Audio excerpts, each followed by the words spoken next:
बड़े हुकुम, अगर आपकी इजाजत हो तो मैं आपके हाथ पे थोड़ी सी हल्दी लगा दूं।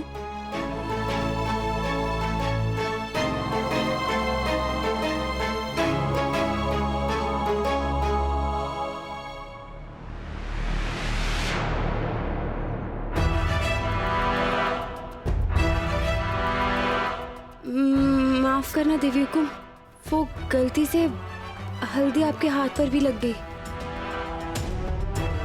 तुमसे एक काम बिना गड़बड़ के हो जाए ना तो मैं मान लूं। ऑलरेडी इतने अपशकुन हो रहे हैं, ऊपर से हल्दी गिरा दी सो अलग। माफ करना देवी हुकुम, मैं अभी साफ कर देती नहीं वसु, तुमने अमंगल को मंगल में बदल दिया है।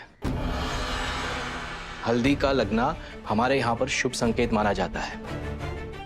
चंद्रिका, तुम्हारे हाथों में हल्दी लगना ये ईश्वर का शुभ संकेत ही है, इसलिए मन में कोई बुरा विचार मत लाना। देखना, तुम्हारा व्रत बहुत अच्छे से पूरा होगा।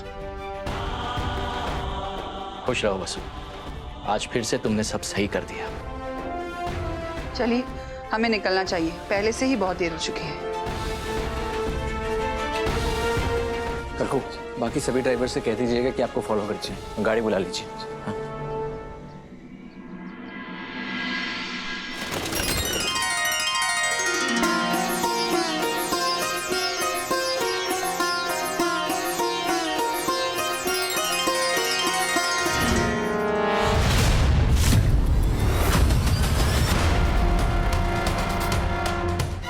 आचार्य जी, क्या आपको भी वही आभास हुआ जो हमें हुआ? घोर संकट, पूर्ण रूप से स्पष्ट संकेत तो नहीं, परंतु मुझे भी कुछ अनिष्ट का आभास हो रहा है। कुछ भी हो जाए, लेकिन चंद्रिका देवी का व्रत बाधित नहीं होना चाहिए।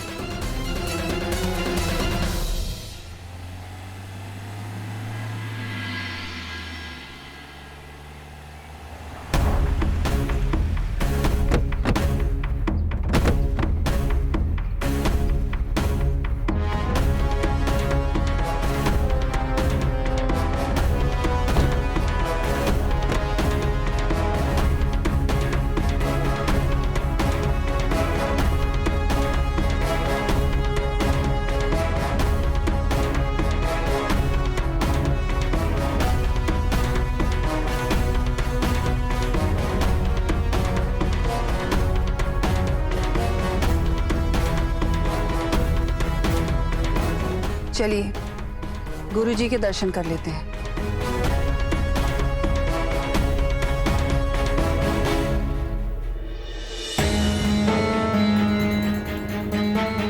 चंद्रिका देवी और उनका परिवार मंदिर परिसर में पधार चुके हैं। चंद्रिका जी से कहिए, आचार्य जी अभी भी ध्यान में लीन है, उन्हें थोड़ी देर प्रतीक्षा करनी होगी।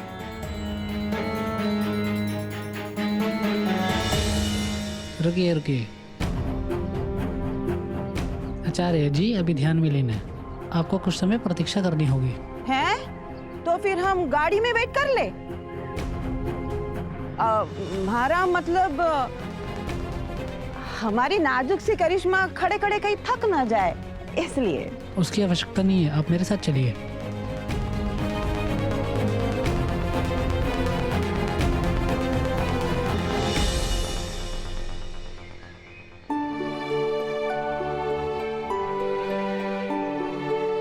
गुरुजी का संदेश मिलने तक आप यहीं इंतजार कीजिए।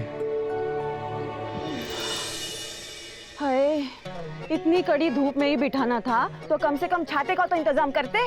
काली पड़ जाऊंगी ना मैं। सारिका, और लोग भी बैठे हैं ना यहाँ, भाभी सभी बैठी हैं।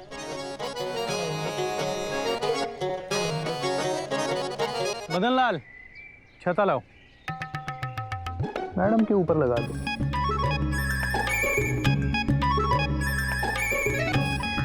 धूप से बेहोश होकर गिर पड़ी ना तो आफत हो जाएगी हमारी। अरे छाता भी ठीक से ना पकड़ना आवे के। ये लीजिए, आप सबके लिए शरबत। ए छोरी, वो ट्रे लेके वहां पे क्या मटक रही है? ला पहले मारे को दे। हाँ, गला सूख रहा है हमारा। अरे क्या कर रही है, जल्दी ला, गला सूख रहा है, दे।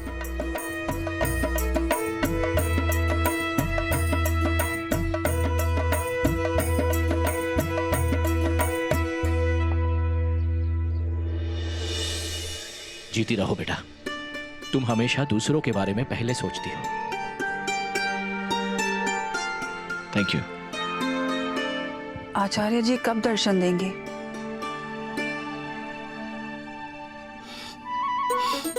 ला मारे को बता, थारे बस की बात ना है। निकल गया कर, ला मारे को दे।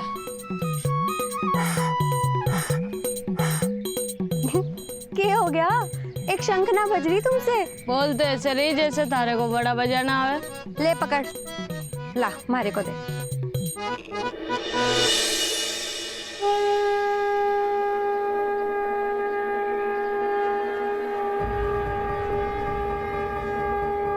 ये शंखनाद कौन कर रहा है?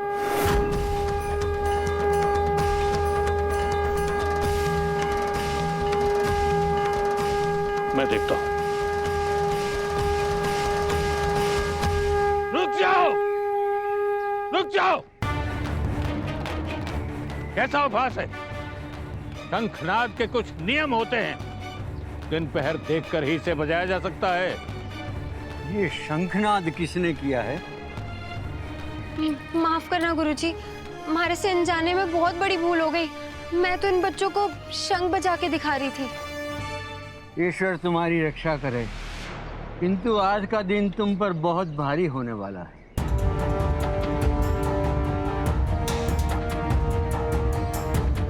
क्षमा करें गुरुजी, लेकिन वसु के लिए आज का दिन भारी क्यों होगा? इससे कोई भूल हो गई क्या?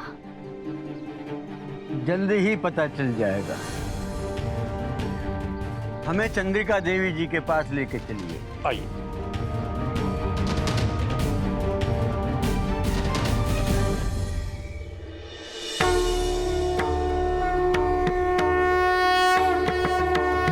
प्रणाम गुरुजी। नमस्तु। प्रणाम गुरुजी। कल्याणमस्तु। आचार्य जी, अविनाश और करिश्मा की सगाई अच्छे से हो गई। इन्हें आशीर्वाद दीजिए कि आगे चलकर भी इनका वैवाहिक जीवन सुखमय रहे। ईश्वर की अनुकंपा इन पर सदा बनी रहे। आचार्य जी, आपके मार्गदर्शन अनुसार हमने निर्जला व्रत रखा है। अब आप आगे की विधि बताइए। हम पुनः मंदिर जा रहे हैं, आपके परिवार के कल्याण के लिए साधना करने। गुरुजी आपको व्रत संपन्न करने की आगे की विधि बताएंगे।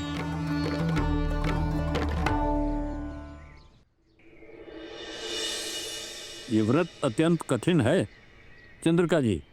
ये व्रत आपकी भक्ति, आपके आत्मबल और आपकी ममता की परीक्षा लेगा। लेकिन यदि ये सफल हो गया तो आपकी हर मनोकामना पूर्ण होगी। आपके परिवार के सारे दुख, सारे कष्ट दूर हो जाएंगे। गुरुजी, कुछ भी हो जाए, हम ये व्रत विधिवत संपन्न करेंगे। आपको नंगे पांव सीढ़ियां उतरकर कुंड तक जाना होगा और वहां कलश का उपयोग करके कुंड के जल से नहाना होगा।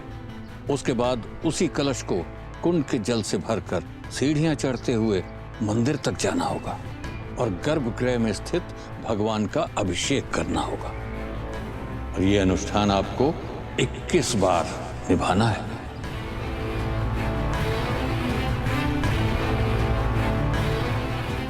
किस बार? जी, आपने जैसा कहा है सब वैसा ही होगा। एक बात और ध्यान रहे, आपने अनुष्ठान शुरू किया तो आप पीछे मुड़कर नहीं देख सकती। ये करने में आपको अनेक विघ्न आएंगे, लेकिन अनुष्ठान को आरंभ करने के बाद आपके कदम रुकने नहीं चाहिए।